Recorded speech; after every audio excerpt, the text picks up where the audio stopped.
नमस्कार, आप दिख रहे हैं जय भारत। मैं हूं विनीता मिश्रा। बिहार में विधानसभा चुनाव की तारीखों का ऐलान हो गया है और जैसे ही तारीखों का ऐलान हुआ, अब तमाम गठबंधनों में सीट शेयरिंग का मुद्दा फंसता हुआ नजर आ रहा है, चाहे वो महागठबंधन हो या फिर एनडीए में लगातार चिराग पासवान सीएम नीतीश कुमार से नाराज बताए जा रहे हैं। हालांकि चिराग पासवान की कई डिमांड हैं, जिस डिमांड को पूरी करने में एनडीए फिलहाल असमर्थ दिखाई दे रही है।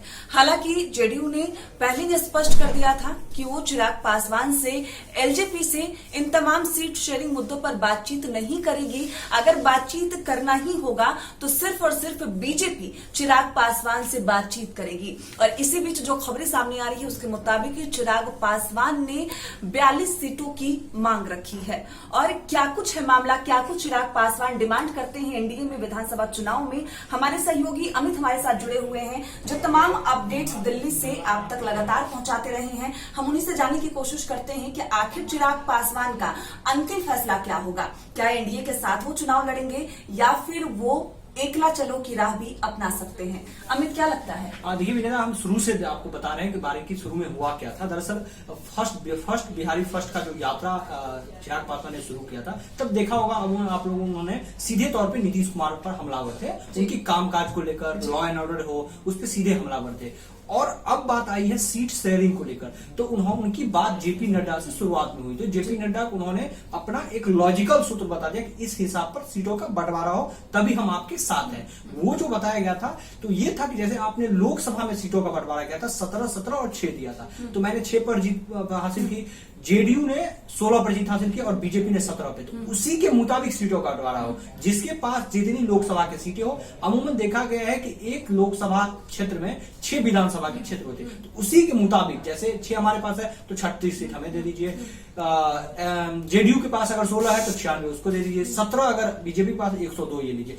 इस फॉर्मूला पे आप बंटवारा कर लीजिए। उसके बाद अगर जीतन राम मांझी आ रहे हैं तो जेडीयू शामिल करवा रहे हैं, तो जीतन राम मांझी कुशवाहा है उसको अगर शामिल करवा रहे हैं जेडीयू, तो अपने जेडीयू अपने खाते में। इस आधार पे उन्होंने रखा था कि इस पे आप जिससे भी बात करना है आप कर लीजिए, और अगर इस पे एग्री आप होते हैं तो हम हामी भर देंगे। लेकिन उनकी बातचीत हालांकि सब लोगों से हुई, फिर दूसरी बार जेपी नड्डा की बातचीत हुई तो उन्होंने कहा भी था बकायदा कि चलिए हम लोग बैठते हैं, जेडीयू साथ में बैठेगी, हम लोग बैठेंगे, साथ में बैठ के बातचीत हो जाएगी। लेकिन उस पर वो अड़े रहे कि हम जेडीयू के साथ किसी भी कीमत पे नहीं लड़ेंगे। तो फिर एक केसी त्यागी ने एक बयान दे दिया था, उसको लेकर और एलजेपी उग्र हो गई थी। तब उन्होंने अचानक, औपचारिक बयान नहीं था वो, लेकिन उन्होंने बाकायदा कहा था कि नीतीश कुमार के खिलाफ हम चुनाव लड़ेंगे और जितने पे नीतीश कुमार चुनाव लड़ेंगे उतने पर हम भी चुनाव लड़ेंगे। अगर नीतीश कुमार विधानसभा चुनाव लड़ते हैं तो हम वहां से विधानसभा चुनाव, चिराग पासवान वहां से विधानसभा चुनाव लड़ेंगे, चाहे वो कोई भी सीट हो।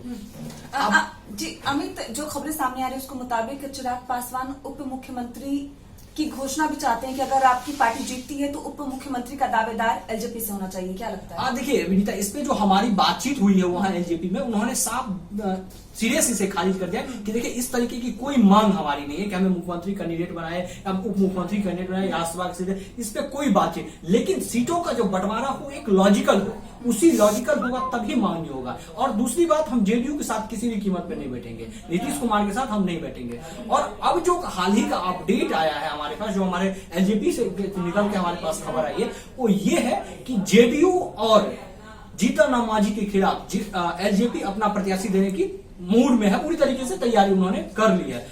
अमित, जिस तरह से एलजेपी की नाराजगी नीतीश कुमार से साफ देखने को मिल रही है, जेडीयू से वो नाराज है, बात करने को तैयार नहीं है, लेकिन एनडीए का अगर मुख्यमंत्री का कोई चेहरा हो तो नीतीश कुमार के अलावा कोई नहीं है, तो क्या लगता है इस नाराजगी से चिराग पासवान को नुकसान झेलना पड़ेगा? देखिए अभी हमें जो लग रहा है उनका मकसद एक ही है कि हमें कितना नुकसान होगा ये मैटर नहीं करता, ये हमें कितना नुकसान होगा ये मैटर नहीं करता।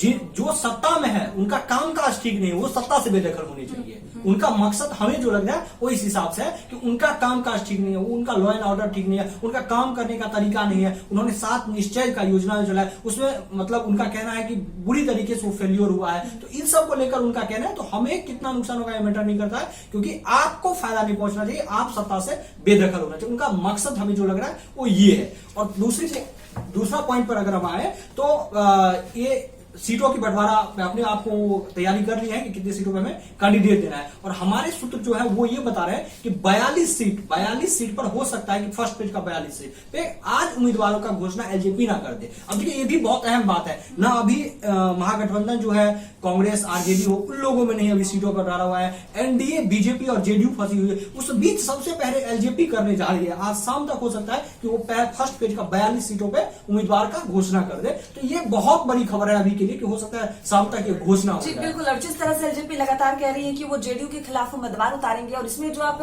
जो न्यूज बता रहे हैं, अपडेटेड न्यूज बता रहे हैं कि 42 सीटों पे एलजेपी अपने उम्मीदवार खड़े भी कर सकती है, शाम तक ये साफ हो जाएगा। तो ये 42 ऐसे भी सीट हो सकते हैं जो जेडीयू का जहां कब्जा हो, जहां जेडीयू अपने उम्मीदवार उतारना चाह रही हो। बिल्कुल बिल्कुल। देखिए उनका पहला शब्द उन्होंने क्लियर किया कि मैं जेडीयू के खिलाफ दावेदारी करूं। आपने इससे पहले झारखंड का चुनाव देखा होगा, सहयोगी दल थी उसे आजसू के लास्ट टाइम में उनसे बातचीत नहीं हो पाई थी, गठबंधन का हिस्सा आजसू नहीं हो पाए थे तो टूट गया था गठबंधन। लेकिन आजसू ने बीजेपी गई वोट मांगने जरूर, लेकिन कभी आजसू पर हमलावर नहीं हुई थी और ना ही आजसू बीजेपी पर हमलावर। तो कमावेश इसी तरीके का स्थिति बिहार में भी होने वाला है, ना ही एलजेपी बीजेपी पर हमलावर होगी और ना ही बीजेपी एलजेपी पर हमलावर होगी।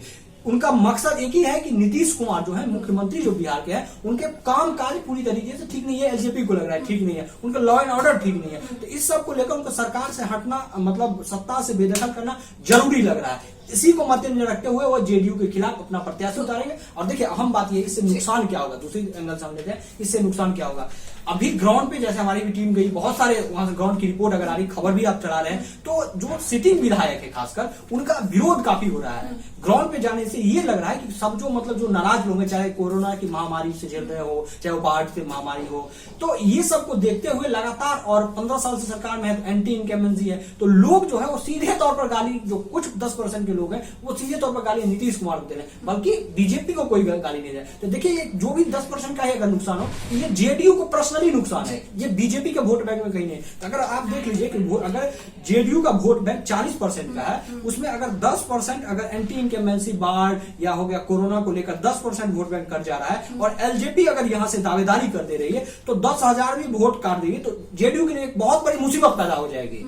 जेडीयू के लिए बहुत बड़ी मुसीबत पैदा हो जाएगी, एक सीट निकालना मुश्किल हो जाएगा जेडीयू के लिए। तो ये एक अहम बात है, जेडीयू को भी इस पे सोचना पड़ेगा और मंथन करना पड़ेगा कि अगर एलजेपी अपनी दावेदारी दे रही है, अपना कैंडिडेट जेडीयू के खिलाफ दे रहा है, तो बहुत बड़ी दिक्कत ये पैदा हो जाएगी जेडीयू के लिए। जेडीयू को सोचना पड़ेगा, इस पे कुछ ना कुछ करना पड़ेगा। हालांकि उस पर कवायद जारी है, दिल्ली उनके भी बड़े नेता दिल्ली उनके, वो उनका एक ही मकसद है कि एलजेपी को किसी भी तरीके से मना लिया जाए। लेकिन एलजेपी ने अपना साफ कर लिया कि किसी भी कंडीशन में हमें जेडीयू के खिलाफ नहीं बैठना है, और हमारी जो शर्त है उसका 100% मान्य होगा तभी हम आपके साथ हैं। अगर 99% भी मान्य होगा तो हम आपके साथ नहीं है। अमित, जिस तरह से जो समीकरण बनते हुए नजर आ रहे हैं, एलजेपी पूरी तरह से सीएम नीतीश कुमार पर हमलावर है, बीजेपी खामोश है, बीजेपी अभी कोई भी प्रतिक्रिया नहीं दे रही है, एनडीए टूटना लगभग तय माना जा रहा है। जिस तरह से चिराग पासवान के जो तेवर दिखाई दे रहे हैं, क्या लगता है कि एनडीए साथ में चुनाव लड़ेंगे या फिर चिराग अलग? देखिए पूरी तरीके से हम बार बार कंफर्म कर रहे हैं, बार बार कंफर्म दे, एलजेपी की मनाने की कवायद अभी भी हर संभव कोशिश की जा रही है दिल्ली में, हर संभव। कल 2 बजे रात तक बैठक चलती रही 12 जनपद पे, लेकिन एलजेपी किसी भी तरीके से समझौता करने के तैयार नहीं है। उनका एक ही कहना है कि मैंने जो आपका कंडीशन रखा वो अगर 100% मान्य होगा, फिर मैं दोहरा रहा हूं, 100% अगर मान्य होगा तभी मैं आपके साथ हूं, अन्यथा मैं आपके साथ नहीं हूं। और दूसरी चीज देखिए, आपने बताया, बहुत अच्छी बात बताया कि देखिए बीजेपी कुछ नहीं बोल रही है इस पे। वो डायरेक्ट पीएम को भी चिट्ठी लिखे थे, बिहार सरकार को भी चिट्ठी, डायरेक्ट हमलावर होते भी नीतीश कुमार पे। तो घटक दल है, नीतीश कुमार ने भी बाकायदा बीजेपी का अलग मन को कहा, लीडर से बीजेपी में बावजूद कोई किसी तरह, बिल्कुल, लेकिन कोई प्रतिक्रिया। आपने देखा होगा कि जेपी नड्डा ने बाकायदा स्टैंड लिया था चिराग पासवान के लिए। बहुत बड़ा सवाल है, बहुत बड़ा, क्योंकि बार बार डिफेंस कर रही है बीजेपी, तो कहीं ना कहीं बीजेपी को गुड फेथ में लेकर ये काम हो रहा है। जिस प्रकार से बयानबाजी हो रहा है और स्टैंड लिया जा रहा है, तो ये कहीं ना कहीं गुड फेथ में लेकर किया जा रहा है ये सब। जी, तो ये राजनीतिक साल है और बस तारीखों का ऐलान भी हो चुका है। और जिस तरह से अमित लगातार वहां की न्यूज आप तक पहुंचा रहे हैं, जो इनका समीकरण बताता है कि लगभग एनडीए का टूटना अब तय माना जा रहा है। चिराग पासवान के तेवर जितने तल्ख होते जा रहे हैं, ये साफ हो गया है कि चिराग पासवान एकला चलो की राह अपना सकते हैं। नीतीश कुमार पर पूरी तरीके से हमलावर है, बीजेपी खामोश है, और जो ये संकेत नजर आ रहे हैं वो साफ बयां कर रहा है